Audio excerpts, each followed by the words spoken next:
Welcome to the Tech Talks Daily Podcast, where you can learn and be inspired by real-world examples of how technology is transforming businesses and reshaping industries in a language everyone can understand. Here is your host, Neil C. Hughes. Welcome back to the Tech Talks Daily Podcast. How are you all doing out there in internet land? I believe we've got many thousands of new listeners this month. So first of all, a big cordial welcome from me. Come on in, the water is fine. I thank you for adding the show to your podcast feed. I know there's a lot of competition out there, so the fact that you're spending a few minutes with me each day means the world to me. And you are a part of this podcast. This is your podcast too, and I'll explain more about that later. But one of the things that I find incredibly exciting right now is how, as a human race, we're beginning to think bigger than our hometown, country, continent, and even planet. But how is technology going to help us become an interplanetary species? Well, from its founding, Airbus Ventures has embraced the heritage of its mothership, Airbus, in adaptive innovation, system thinking, and an international mindset. And building on that heritage, Airbus Ventures closely supports its portfolio of companies to try and better understand, team, and promote their founders' businesses. And now, with recent Japanese investors announced, they're confident that they can add to a global scale and system play for all of their entrepreneurs' growth worldwide. But I wanted to learn more about this joint mission to accelerate humanity's ascent of the Z-axis from the ground to deep space. So you're in for an exciting one today. So buckle up and hold on tight as I beam your ears all the way to Tokyo, where Lewis Pinault from Airbus Ventures is waiting to speak with us about all this and much more. But enough from me. Let's get Lewis onto the podcast right now. So a massive warm welcome to the show. Can you tell the listeners a little about who you are and what you do? Sure. I'm Lewis Pinault. I'm a partner with Airbus Ventures. I'm based in Tokyo, looking after Asia Pacific, but I'm an investor in companies across the globe who are working on anything and everything that improves the aerospace system. And at the moment, there is a huge renewed interest in space exploration, and it's incredibly exciting. And that's one of the reasons I was excited to get you on the podcast today, was after learning about how Airbus Ventures is working to define humanity's reach to space in better care and service of its home planet. So you refer to this reach as the Ascent into Z-space. So can you set the scene and tell me more about that and your vision there? I think it came from discussions of just some of the frustrations of, living in the XY plane, in that two-dimensional flat land of our ground. The truth is we take inspiration from biology and species of the planet. Little known fact maybe is more than half of the species fly, right? And, there's a bunch of bats and insects and what have you in there, but flight is the success story for planet Earth. And I think intuitively, since I was very young, I felt we all should be part of that success. The planet needs to thrive in order to make that success happen, to allow it to happen. But that outreach, that kind of going to the extra dimension, going from the flat land of X and Y up the Z axis and having that aspiration to reach to new capabilities is both a stretch and a challenge and a requirement to really acknowledge all of the system factors that go with that. If we really want to view the planet as a system under stress, under dire stress, and look at the elements that can help bring the system back into balance, then we need to be part of the system. We need to be part of that overview. We need to be able to be part of that experience of the system as the whole. And experience is based on, amongst other things, senses. So we need to get new sensors, above the ground, up the Z-axis, whether that's born on drones or aircraft or orbiting spacecraft, high or low. You also need the launch systems to get those things there, the connectivity and reliable communication to bring their benefits back to Earth. And we're finding that this innovation requirement to kind of live in the system is really found with exciting startup companies around the world. So that's what we do. We look for those kinds of startup companies. We invest, we advise, we nurture them, we find co-investors. If they're not feeling excited about their business future and are more interested in the technology, we try to bring them to a kind of joined up excitement so that they can realize that realizing their dreams for the health of the planet, for their own futures, is about connecting all of these system elements together. It's incredibly cool what you're doing here. And I think it's worth highlighting as well that Airbus Ventures is the independent venture arm from the Airbus mothership. And one of the reasons I love recording this podcast every day is to help people see businesses, brands and technology in a different light. So most people will think of Airbus in terms of aviation and airliners. So can you tell me more about the story behind Airbus Ventures and the desire to quite literally reach for the stars? Sure. I mean, Airbus itself, our mothership, of course, has divisions beyond commercial aircraft into space, into defense, into helicopter. But it doesn't have a, venture capital department per se. Yeah. And there's good reasons for that. When a corporate entity goes to, say, Silicon Valley, and talks to top tier venture capitalists, investors, the Kleiner Perkins and Sequoias and Bessemers of the world. And a corporation says, do you mind if we co-invest with you? Would you kind of show us your deal flow? And, what do you think the exciting companies are? There's a kind of natural hesitancy on part of the more purely financially driven VCs. Namely, their experience with corporates is typically that there's a hook, that there are requirements, that there are approval processes. So firstly, there's the notion of this behemoth must have some approval process that goes to the CEO of the company or something. And, how long is that going to take? Also, startups, rightly, are very concerned about keeping their best IP and trade secrets secret until the day is right to bring them to the benefit of the world.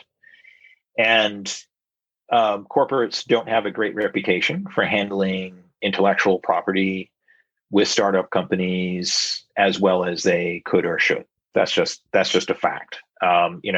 Large organizations are designed to hoover up all the information that they can, and their instincts may not be in the same direction. The Valley is quite different. The Valley is really based on trust. VC firms don't do NDAs. They're, the notion of sharing the right information at the right level with your investor is kind of baked into the culture and thinking of the Valley. And those hooks I mentioned, corporations will typically have, maybe they have M&A on the mind, right? So they think they're going to acquire the company in future. It's kind of a down payment and where they might go.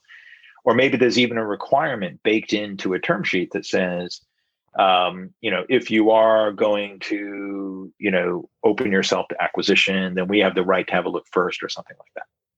So we took all of that. We heard what the Valley was telling us, which is that's why we don't give the good deals to the corporates, because there's no basis for trust on behalf of the entrepreneurs. So, come back when you know how to operate like a pure financial VC, with autonomy, with firewalled IP, we'll wire the money the next day if we have to, no approval cycles, keeping everything together, in this family until it's ready to go. So we did that. I think the timing and receptivity happened to be right at Mothership Airbus at that time. There were some hard lessons, a company like SpaceX, even today, is still a startup company and doing multiple rounds of investment. It seemingly came from nowhere with people who did not come from the rocket industry and became a competitor of Airbus and others. And there might have been a chance to spot it earlier and to do a deal earlier and be part of some kind of a shared success. So the determination was made, go for it, set up the venture fund the way it is as this highly autonomous vehicle where we have our own investment committee, where we make our own decisions, where we inform with the startup company's permission after the fact of investment. And there's no kind of, gating or wrong investment. It's just our expectation and their expectation is that we will keep a strong financial baseline. We are financially driven and incentivized. And at the same time, we're looking for that impact on the aerospace system, that we're bringing these gems of ideas and people, from the startup community, into real life, bringing them up that Z-axis, helping them be part of this whole system so that they can really, in the end, help all of us, not just Airbus. And before you came on the podcast today, I did do a little bit of research on Airbus Ventures, and I quickly learned that you guys believe that together with your entrepreneurs, you can capture and build on the value of challenging Z-space to actually engage adaptive innovations and ultimately maximize system impacts too. But can you bring to life some of the examples of the work or possibly projects that you're most proud of? I love the ones with the interconnections, right? So, we invested in a company here in Japan called Infostellar. They have created a kind of system from nothing. They provide virtual satellite ground station communication and connectivity services. What that means is, if you don't have your own big satellite dish with a concrete bunker and 12 people inside it to manage your satellite or your small constellation, it's okay. They can operate one for you virtually and give you your telemetry from space over a laptop.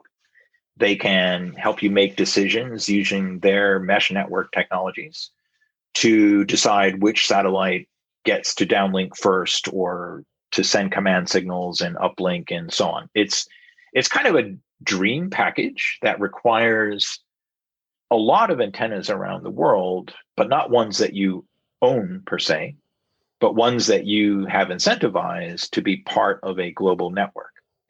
So they recognize that antenna operators actually, because typically each satellite or each constellation has its own dish or dishes on the ground dedicated, and they sit there idle waiting until your satellite comes over. So if you're the antenna operator, it's kind of, I'm not using 99% of my time here. So I wonder if anybody else would pay me to, make use of my dish. And the answer is yes. It's a kind of borrowing, leasing versus owning arrangement. It's enabled by secure cloud-based capabilities and services. And it means that, a few dozen dishes can suddenly become, a worldwide phenomenon. I cite this example for a couple of reasons. Firstly, it's really liberating because it's not just extra bucks for an antenna operator. It's actually, if you're a satellite operator and you've got data that you want to download, you want to bring back to Earth, rather than wait what might be a really precious 15 minutes or half an hour until your dish comes over the horizon. Instead, you just downlink with whatever is available, and you don't have to make those decisions. And it's secure, it's encrypted, but then it's kind of beamed by internet once it hits the first station on the ground. And so the data is where you want it in almost real time, which is kind of phenomenal for satellite operators to think about. And in terms of responding to climate and other crises, this is the kind of engagement from space that you want with data. It really enables a satellite data service. A couple of things I love about this. One is they anticipated Amazon Web Services' own move to virtual ground stations.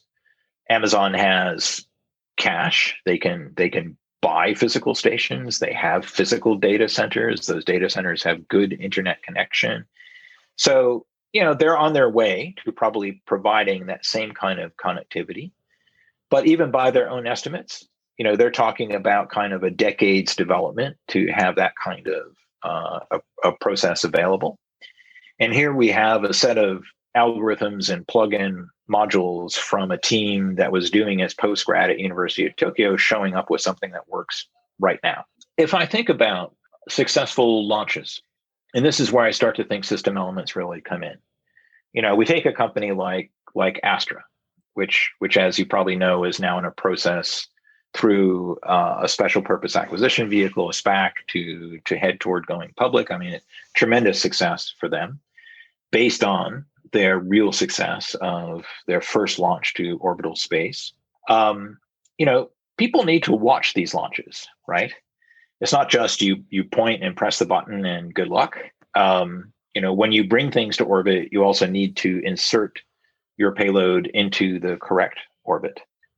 So things like radar tracking are really good. And another one of our invested companies called Leo Labs is doing object detection in space like nobody else can, and has announced contracts with SpaceX and other launch companies to be able to monitor the success of satellites as they're launched.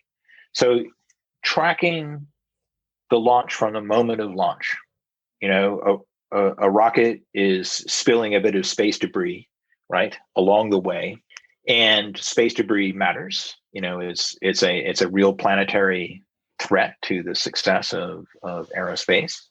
Leo Labs is down there at the 2 centimeter or less resolution of space debris. So it's picking up pretty much everything in a way no one has before. But they can go beyond the success and debris profile of the rocket to the payload, to did it make it to its orbit in time to be able to adjust that orbit for the launcher and the satellite company to be able to make the differences that they need to make. Connectivity and connection, communication in time, is exactly what we need.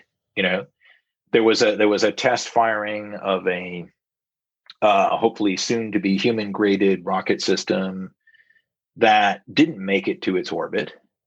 And if it had been fully tracked, and if there were no black spots where communication wasn't possible, then they would have been able to make the adjustments. There was sufficient propellant on board to be able to get it to its proper orbit.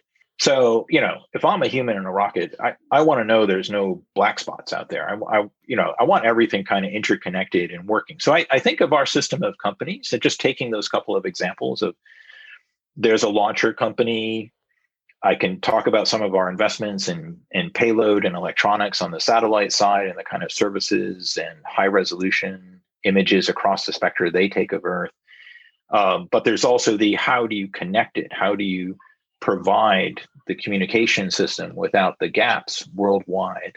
And how do you provide the ability to physically track the objects so that you're able to move them around? So it's not just one bet. It's not somebody's rocket company. It's not somebody's satellite company or component company. It's how all these things interconnect. And I believe the entrepreneurs who are building this together, and by the way, our portfolio companies they're doing business with each other, right? I love that. I mean, it's really great for us to see that, people we first viewed in isolation are now part of this budding system, which is a Z-axis and Airbus Ventures system, but now kind of expanding beyond that to be able to do that. So to the extent that I have the privilege of living a real life and a real life in Airbus Ventures, that to me is some of the examples of how this works at its best.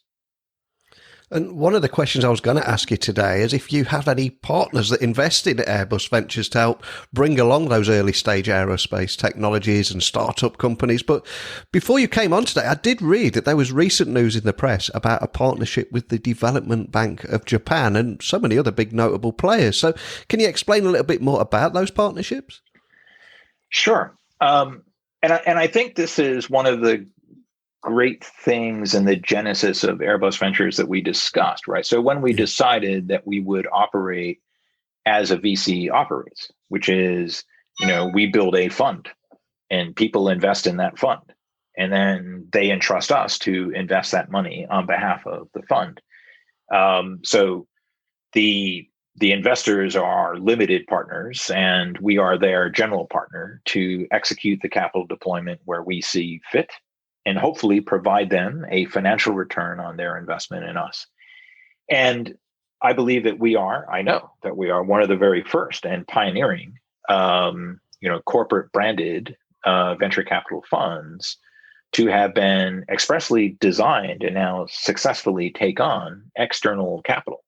So it's not just Airbus as an initial limited partner. It is now, you're right, entities like the Development Bank of Japan, Mitsubishi and their leasing arm, Fuyo Group. We now have U.S. investors coming. There'll be European. So it's an opportunity to untap other people's expertise. We recognize that the future of aerospace is a broader competitive landscape than it started out to be, right? It's not a couple of giant conglomerates battling or a few billionaires here and there. It's actually a really complex system. And we know that we need to draw in expertise across a broader spectrum. It might be in artificial intelligence, advanced computing systems, robotics, new frontier technologies. And wouldn't it be great if we had investors who brought more than Mothership Airbus brings to the table, including financial institutions with their own financial disciplines and way of seeing the world? So, I feel like our LPAC, our Limited Partner Advisory Committee, is almost like a club of people where we get to be tested and challenged in different ways about how we're thinking about trends and investment thesis and so on. So it's a highly partnered relationship that I think really adds an unusual global dimension. We are a global fund. As I mentioned, I'm based here in Asia Pacific with my small but growing team, with investments in here in Japan and Singapore and soon elsewhere in the region. We're active in Europe in what is a smaller than the Valley, but still growing venture capital market there. And of course, we're well ensconced into the Valley and across the US. So I think that this kind of growing dynamic, including the external investors, is a key part of how we build this out in good system fashion. And on behalf of all the startup founders that will be listening to this podcast all over the world, a question I've got to ask is, are you actively looking for new startups that share your vision and everything we've talked about today? And if you are, oh yes, what is the best way for a founder to appear on your radar? Yeah, so we're now in Fund 3. We are actively deploying capital in Fund 3. That means we're investing. It takes quite a bit to get through our process of due diligence and analysis. So, we're hungry for, innately curious startup minds with new ideas about new technologies and capabilities, bringing in fantastic talent that really challenge our thinking about what's next and disruptive in this broadest aerospace sense. Many of our startups didn't even conceive of themselves as aerospace companies of any kind. We invest in technologies and teams and people that are relevant to the automotive industry or the robotics industry or so on. And we delight in helping them discover that they've got bigger system impact than they may even anticipate. And, Mothership Airbus is out there in one very important way, which is it's a great business platform. So for startups that want to scale globally and to outpace their competitors by being able to access, Airbus Mothership worldwide customers or supply chain or stuff like that, that part we do. It's kind of a one-way street that benefits, Airbus Ventures and its entrepreneurs, but that global network is there. It's not a requirement. Don't have to do anything with Airbus if startups don't wish to, but it's a great asset. So for anyone out there who has their fingers on an exciting technology, a completely different business model, access to a highly talented and increasingly rare team in a increasingly competitive world, come talk to us. If you can see a vision for something that fits into the benefit of the planetary system, then probably we can see some of that as well. And I'll give another example of one that you might not expect. There's a company we invested in, very proud of, called Catalog DNA. Effectively, they take DNA molecules and they do a trick that others have done, which is storing huge amounts of data into the molecule. But they're also training enzymes to do actual compute inside the molecule. So these are like, think of it as a alternative to quantum computing or a complement to quantum computing to do massively high-powered, potentially complex computation in very, very tiny things. When I first met them, they had some great use cases for things like the film industry, where there's immense processing of pixels. But I see it as, wow, I can envisage, we can see, nanograms of molecules in a far-flung autonomous spacecraft, giving huge capabilities for onboard computing, decision-making, AI, machine learning, that would be massive using any other technology. And so, here's a company with molecular biologists, with me boning up on my organic chemistry as we're starting to engage them. Did they think they were aerospace? No. Would we have necessarily seen them as part of that aerospace system? Maybe not at first. So I really encourage anybody waking up in the middle of the night and saying, maybe I should talk to these Airbus Ventures people. I like this journey up the Z-axis. I want to benefit the planetary system.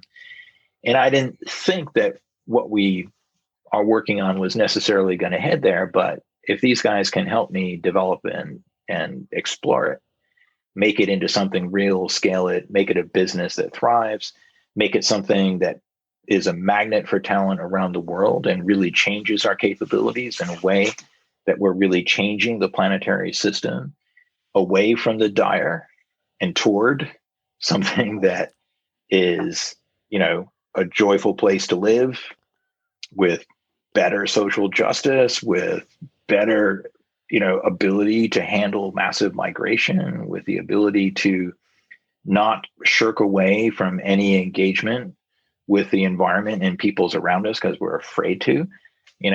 Let's bring things back into that kind of balance using the best technologies available. Because, maybe time's running out a little.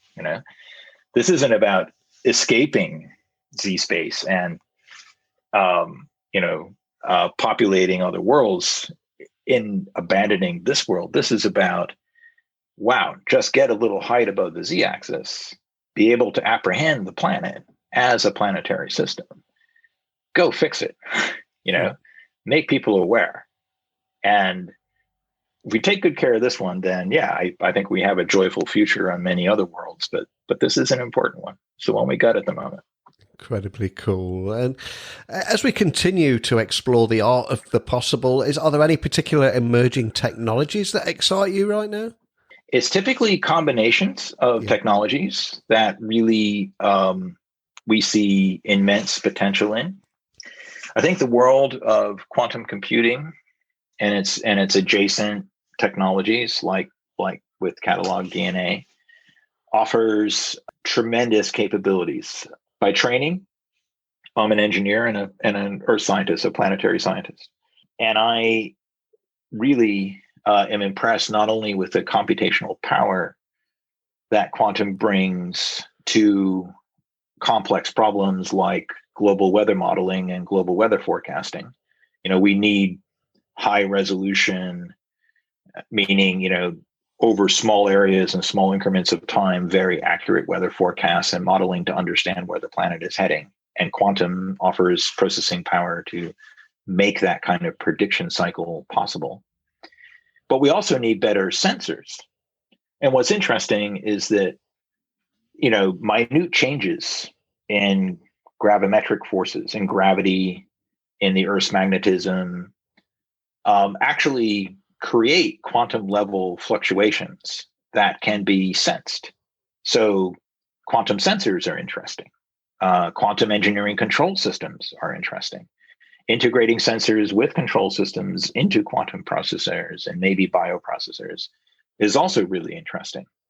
And so I'm beginning to envisage, we can see at Airbus Ventures, a really coherent system of being able to both sense what's happening on the planet, to process it in a way that's timely and meaningful and provides insights, and an ability to predict and play out scenarios of what happens when we do what.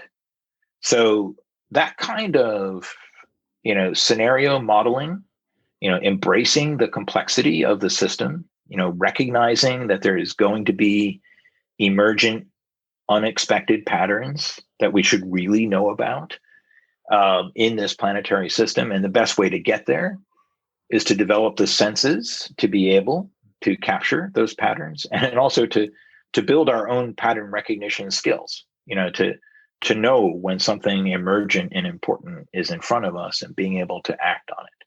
So if you're asking, I'm excited about the wide breadth of technologies that we're investing in. There are reasons to love things like an automotive LiDAR detection system. I'm into it. But lately, I would say this integrated capability that the world of advanced computing, particularly quantum, is bringing us across sensors and control systems and different methods of quantum computing has really got me going. I'll give you one more example I'm totally excited about.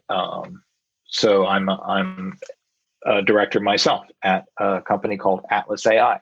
Atlas takes machine learning, some of the best team out of Stanford University, with a team of remote sensing guys, and with specialists in the economic needs of developing countries. And what they do is they take satellite images. There are huge archives of satellite images. They apply machine learning to analyze those images. And they have developed a platform where, whether you're an international agency, a national government, an insurer, a telecom company, if you want to make predictions about the future of a developing country, its crop yields, its risk of flood, its migration patterns, its demographic changes, where wealth is failing, where it's concentrating, where the communication needs are greatest, where does the telecom post go, how to get the irrigation from here to there. Why is the crop cycle failing in this corner and not in that one?